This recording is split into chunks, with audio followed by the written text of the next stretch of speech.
I have to hit y'all with the hard truth today on this Tuesday. Thank you so much, Neil, for this question.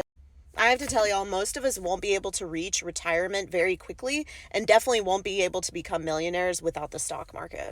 And the main way that you need to access the stock market is by using tax-advantaged accounts. Two examples are 401ks and Roth IRAs. Now, I know for a lot of y'all, these are the first times that y'all are hearing some of these terms, so let me break these down for you. A 401k is usually accessed through an employer. So if you are especially full-time and some part-time gigs, you're able to access 401ks. Like, for example, back when I used to work at Starbucks, I never really thought about 401ks. I didn't know what they were, and I was in college. So I did not invest, but I still see it pop up in my Fidelity when I open my Fidelity today. What I recommend is this. This is very simplified, but this is how I look at it and how most people would advise you. A 401k is an account that is tax advantaged that an employer usually provides, and you are investing pre-tax dollars. So on your income statement that you get, the employer is already taken a piece out and it's sent to your 401k account. Usually employers match, so it's something that you want to look into. Ask your employer if you're full-time and you have a 401k what the match is.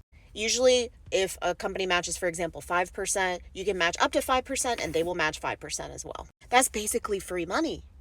Also, it's pre-tax, which means you're not paying the taxes right now. That's great, especially if you think that you're going to be making more money right now than you will be when you can withdraw from a 401k, which is 59.5. So another tip, make sure when you invest in a 401k, you're able to, and make sure you don't have any other types of debt, like credit card debt or a big car loan. Those usually have higher interest rates. Another thing with 401k is you can only contribute up to a maximum amount, usually $20-something thousand a year. You can easily Google it because it varies by year. For example, this year, the contribution limit for a 401k is $23,500, and for 2024, it will be $24,000. Pretty easy to get into, low access. I definitely recommend trying to invest the maximum you can in your 401k. I will tell you that I didn't invest the maximum until into my 30s. So do what you can. Even 1% is better than no percent. As for a Roth IRA, the contribution limits vary there as well. The difference is a Roth IRA is after-tax dollars, which means you've already paid taxes on it right now, which means that when you withdraw at 59.5, you're guessing that you will be in a higher tax bracket. Or you just want to take advantage of the fact that you don't have to pay taxes later on it. The benefit to a Roth IRA is that money will grow and you won't be liable for any of the taxes on it as it grows. For example, you pay dividend income at your normal tax rates as if you were making that money at a job. And for a Roth IRA, those dollars, you will not be paying taxes on those after, like when you're withdrawing. The second question you naturally have is, let's say you're signing up for your 401k through your employer right now, and I believe you can do that at any point in the year, even if you haven't been contributing, so you go check it out.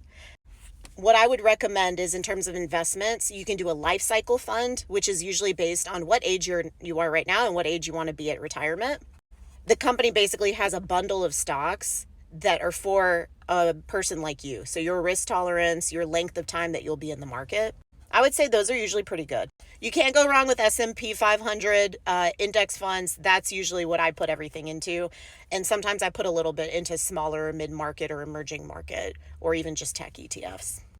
As always, if y'all have any questions, I love talking about all of this, and I know this was a little bit more detailed, but I really want to answer Neil's question. Thank you so much, Neil, for that question. I hope y'all are following along with my journey and dropping me a follow, and please let me know any comments, questions, concerns. Even if you disagree with something that I've said, I would love to hear it, and I'd love to make this a discussion.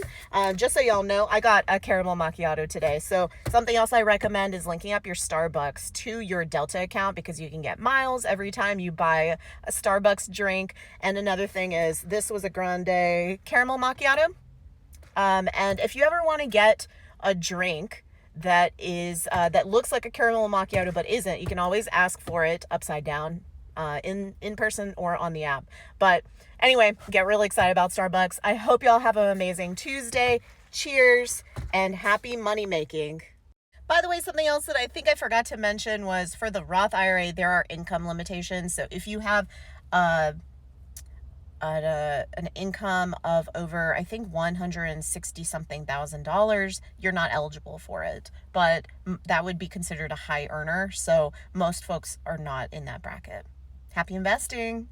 Another thing is, I think the contribution limit for all IRAs is around $23,000. So I always tried to invest as much as I could into my 401k and my Roth as I could, because honestly, it's good to have a diversified number of stocks and time horizons, because you never know what can happen. But if you have to pick one, pick the 401k because it's pre-tax and you don't have to think about it, especially if you're new to investing. The 401k that's takes out the money pre-tax is so great because you don't have to think about it and you don't see the money, and so you don't feel the loss of it. So another tip for you. Let me know if you have any other questions. Love y'all.